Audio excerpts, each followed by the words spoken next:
భీంగల్ మండల కేంద్రంలోని సహస్ర ఫంక్షన్ హాల్లో భీంగల్ మండలానికి చెందిన 224 లబ్ధిదారులకు కళ్యాణ లక్ష్మి షాదీ ముబారక్ చెక్కులను మాజీ మంత్రి ఎమ్మెల్యే వేముల ప్రశాంత్ రెడ్డి పంపిణీ చేశారు.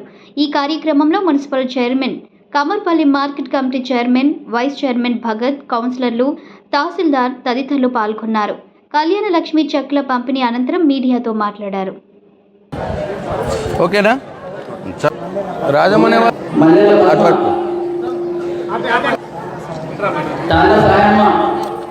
ఉండు అయితే ఇక్కడికి రావడంతోనే మరి మా కాంగ్రెస్ పార్టీ మిత్రులు పెద్ద ఎత్తున ముఖ్యమంత్రి గారికి రేవంత్ రెడ్డి గారికి జేజేలు కొడతా ఉన్నారు. నాకు నిజంగా ఆశ్చర్యంగా ఉంది. కళ్యాణ లక్ష్మి చెక్కుతో పాటు కళ్యాణ లక్ష్మి షాదీ ముబారక్ ₹1,00,000 చెక్తో పాటు తులం బంగారం ఇవ్వాల్సిన బాధ్యత ఇవాళ ప్రభుత్వానికి ఉండే.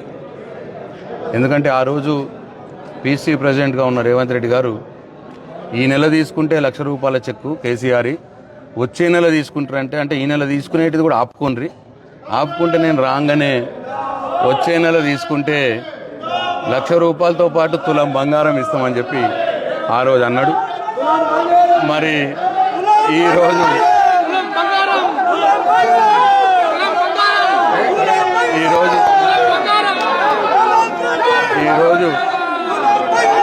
మరి వాళ్ళు ఏం ముఖం పెట్టుకొని రేవంత్ రెడ్డి గారికి జిందాబాద్ అంటున్నారో తెలుస్తలేదు. 11 నెలలైంది రాష్ట్ర ప్రభుత్వం వచ్చే నెలల్లోనే తులం బంగారం ఇస్తా అన్న వ్యక్తులు ఇవాళ 11 నెలలైనా తులం బంగారం ఊసలేదు. మాట తప్పి మళ్ళా ఇవాళ ముఖ్యమంత్రి గారికి జిందాబాద్ అంటున్నారు. మరి ఇది ఏం పద్ధతి? అది ఏం పార్టీ? అది ఏం నాయకులు? అది ప్రజలు నవ్వుతారు, ప్రజలు ఇలా సిగ్గులేదా నవ్వుతారో అన్న కూడా ఇంగిత జ్ఞానం లేకుండా వాళ్ళు ఇట్లా మాట్లాడుతూ ఉన్నారు. ₹2,500 ప్రతి మహిళకి ఇస్తామని చెప్పి అన్నారు. 11 నెలలు అయింది, 2,500 లేదు. బీడీ కార్మికులకు, వితంతువులకు, అట్లనే పెద్ద మనుషులకు ₹4,000 పెన్షన్ చేస్తామన్నారు. ₹2,000 11 నెలలు అయింది, ఇవాళటి కూడా ఆ పెన్షన్ పెంచలేదు, ఆ 4,000 కూడా ఇవ్వలేదు.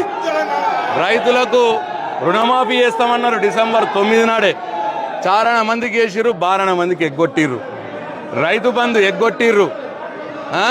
అట్లనే 500 బోనస్ ఇస్తామన్నారు, 500 బోనస్ ఎగ్గొట్టిర్రు.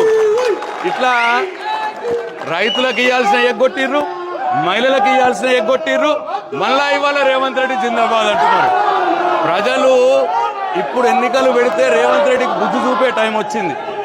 మరి ఇంత ఉండంగా కూడా అక్కడేమో ఆయన రేవంత్ రెడ్డి గారేమో ఇష్టం వచ్చినట్టు మాట్లాడతాడు. నోటికి అదుపు లేదు, ఏం మాట్లాడతాడో ఆయనకు తెలియదు. అప్పుడే దిల్సు నగర్లో విమానాలు కొనుక్కోవచ్చు అంటాడు. అట్లనే హైదరాబాద్కు 3 సుట్ల సముద్రం ఉన్నది అంటాడు. మరి వాళ్ళ అన్ని మెంటల్ మాటలు, లఫంగా మాటలు, అన్ని కూడా గాలి మాటలు తప్ప ఒక్కటి కూడా రైతులకు ఇచ్చిన మాట నెరవేర్చలేదు, మహిళలకు ఇచ్చిన మాట నెరవేర్చలేదు. ఇక ఉల్టా ఇట్లా దాదాగిరి చేయడానికి వచ్చినారు. ప్రజలు చూస్తున్నారు, ప్రజలు గమనిస్తున్నారు. డెఫినెట్గా మీకు కర్రు కాల్చి వాత పెడతారు. మీకేమన్నా మీ పార్టీ మీద ప్రేమ ఉంటే, మీ నాయకుడి మీద గౌరవం ఉంటే వండి మీ నాయకుడి దగ్గరికి వండి, రేవంత్ రెడ్డి దగ్గరికి వండి. రైతులకు 2 లక్షల రుణమాఫీ ఇప్పియు, 15,000 రైతు భరోసా ఇప్పియు, అన్ని రకాల వడ్లకు 500 బోనస్ ఇప్పియు, మహిళలకు 2,500 నెలకు ఇప్పియు, పెన్షన్లు 2,000 నుంచి 4,000 పెంచిపియు, పిల్లలకు 5 లక్షల విద్యా కార్డు ఇప్పియు. ఇవన్నీ చేపియు. మీకేమన్నా ఉంటే అంతే తప్ప ఇట్లా అరుస్తామంటే ఎవడో భయపట్టోడు ఎవరు లేడు. మీ ముఖ్యమంత్రి అక్కడ అరిచినా ఎవడు భయపడు, మీరు ఇక్కడ అరిచినా కూడా ఎవడు భయపడు.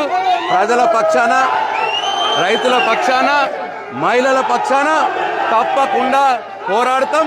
బీఆర్ఎస్ పార్టీగా మిమ్మల్ని వెంటాడతాం. మీ వైఫల్యాలు ఎత్తి చూపుతూనే ఉంటాం. జై తెలంగాణ, జై కేసీఆర్.